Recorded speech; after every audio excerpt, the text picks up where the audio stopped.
Well, President Trump's allegation that President Obama wiretapped him has triggered a wave of outrage and of denials. Obama himself hastily denied it. Congressional Republicans were wary, and even the White House has not supplied any supporting evidence so far.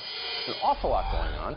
Fox News Chief Intelligence Correspondent Catherine Herridge is here to explain it as always. So, Catherine, the most interesting part to me was the denials that came immediately from the Obama camp, and they said the president can't order wiretapping directly anyway, and we've never done this to an American citizen. We never interfered in an investigation.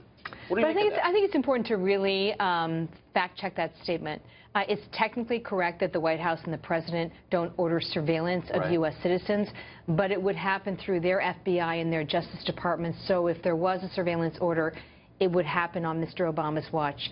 Second, the claim that they never interfered in a federal investigation, I would argue that's patently false, because throughout the Clinton email campaign, what we saw from Mr. Obama were multiple public statements where he seemed to put his hand on the scales of justice, and he minimized the mishandling of classified information. He called it careless.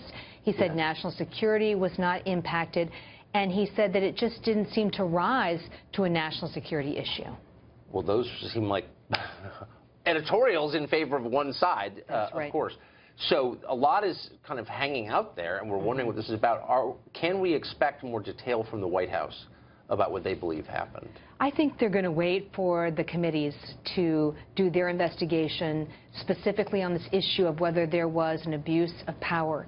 And I think it's important for people at home to know that some of the intelligence we're talking about, such as these transcripts between the former National Security Advisor, Mike Flynn, and the Russian ambassador, I've spoken to people who will go 30 years in the U.S. intelligence community, and they will never see an NSA transcript.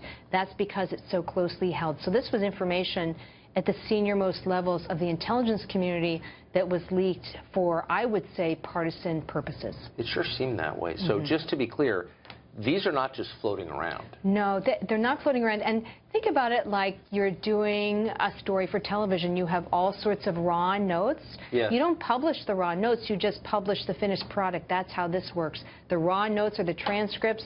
The finished product is what is sent out to other agencies or Congress and the executive branch. So it's only a very small pool of people who have that raw information, and in this case, the transcripts. And the fact that that was leaked to reporters, I mean, that's sort of a threshold we haven't crossed before. Yeah, and it kind of went without a lot of comment, weirdly. Catherine, thanks a lot for that. You're welcome. As always.